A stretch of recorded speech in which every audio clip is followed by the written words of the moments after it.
What does it have to do with the confusion you're living through now in America? Everything. What you don't understand is that you're living through a revolutionary period in American history. Many of you are focused rightly on this, on the bailout, on the mortgage, because you're so wrapped up in it day to day, you don't know what to do. But there's no one out there in the media other than me to explain it in the context of what it is, because they don't have the ability, the background, the education that I do. And I'm not condemning them. I'm not boasting. Don't take me wrong. Please don't take this as a boast. They don't have the global capacity to tell you what's going on. Some of them who have high school educations, who are struggling hard, say the word socialism and socialist. Intuitively, they're right. But that's as far as they can go, because they don't understand any more about it. That's okay. They can learn. Doesn't mean they're stupid. They just don't have the education to understand the context of what they're saying, socialist about Obama. I do. And so I'm helping you with this. As the most highly educated man in the American electronic media, I am helping you understand that you're living through a revolutionary period and that we have a revolutionary socialist administration, Barack Hussein Obama. And he is a bold and vigorous leader. Make no mistake about it. He's a very brilliant divide and conquer leader. And he knows exactly how to manipulate you and everyone else in this country. And what he's trying to do now, he has already achieved control over the private economics of this country. In less than a month, it's been turned over to him. That's why there was a mini revolt on the floor of the Chicago Exchange yesterday. Those guys understand what he's doing. That's why the market's in decline. The pure, unadulterated capitalists on the floors of these exchanges understand that there is a socialist running the government right now. They got it. They may not say it, but intuitively they know it. The only thing he's not yet done is get total control over the people. He will have firm government control over the masses if you don't stop him.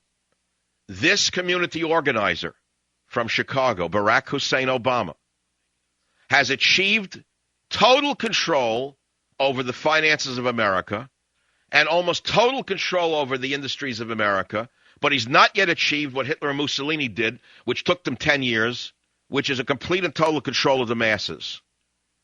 But today we read that there was an executive order called the Department of Urban whatever. And everyone says, what do you mean he created an executive order? Another one? What did he do now? What do you mean he created a new executive order?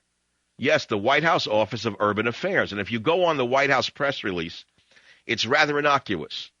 Establishing the White House Office of Urban Affairs by authority vested in me as president, I hereby become a dictator, and I make another bill, another law, and I'm going to create another department whose function is to provide leadership, coordinate development of the policy agenda for urban America, across all executive departments and agencies. What is it for? Coordinating the Department of Treasury, Department of Justice, Department of Commerce, Department of Labor, Health and Human Services, Department of Transportation, Energy, Education, Protection, EPA. And the office is now going to be a centralized power center for all of these departments in urban areas.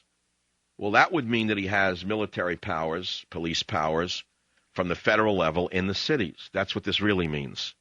As sure as I'm sitting here, this executive order establishing the White House Office of Urban Affairs is another power grab to impose a federal police power over the cities. That's what I see going on here. Now, I'll continue with this paranoid fantasy because that's what many of you think it is, because you're living in a delusion that we have a nice guy running America surrounded by nice people. You want to live in that delusion? Wait until you see that I'm right. Wait until you get bitten by the wild animal inside your house. Wait until you see the thousands of green-shirted fascists coming to a neighborhood near you on their government payroll to knock on your door and just do simple surveys about energy use, about utilities that are overutilization of utilities, about how many rooms are not occupied in your house or dwelling. You wait and see if this doesn't happen, if this man is not stopped. I believe that this man is on that road. I believe Obama is on that road of absolute and total power. And there's a couple of reasons for it. One, he's a revolutionary socialist. Two, no one has ever said no to him in his entire life. He has been catered to from the time he was a child in Hawaii. And no one ever said no. They greased the skids for him every step of the way. Grandmother sacrificed so he can go to Punahou on a scholarship. Then he went to Harvard on a scholarship.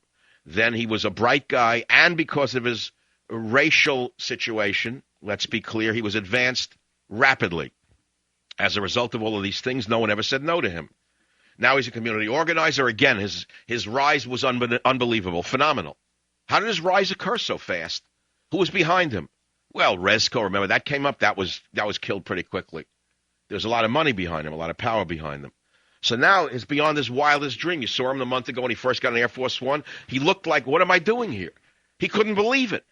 He looked out of place as he got off and on Air Force One. He looked like he broke in, like he just broke in by accident. Like, oh, my God, I can't believe this.